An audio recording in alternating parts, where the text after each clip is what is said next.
உறவுகளுக்கு வணக்கங்க. Big pass பாத்தீங்களா?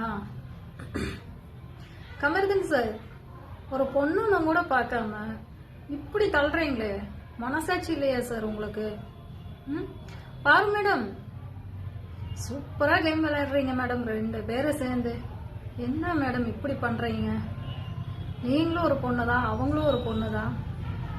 அப்படி பிடிச்சி 2 பேரை பிசாசு மாதிரி தள்ளுறீங்களே. தள்ளி விட்ட ஸ்பாட்ல கீழே விழுந்து அவங்களுக்கு ஏதாவது அடி ஏதாவது பட்டிருந்தா ஃபேமிலிக்கு உங்களால பதில் சொல்ல முடியுமாங்க? அவங்களுக்கு குழந்தைங்க இருக்காங்க, அவங்களுக்கு ஃபேமிலி இருக்குங்க. பாரு மேடம், இப்படி பண்றீங்களே. கேம் ஷோவா விளையாடுங்க. யாரை என்ன வேணாலும் பண்ணலாம்னு நினைச்சு விளையாடாதீங்க. பிக் பாஸ் சார் உங்களுக்கு சொல்லணுங்கிறது எதுவும் கிடையாது, எல்லாம் நீங்களும் பார்த்துருப்பீங்க. கரெக்டான ஒரு பதில் சொல்லி விடுங்க. நன்றி.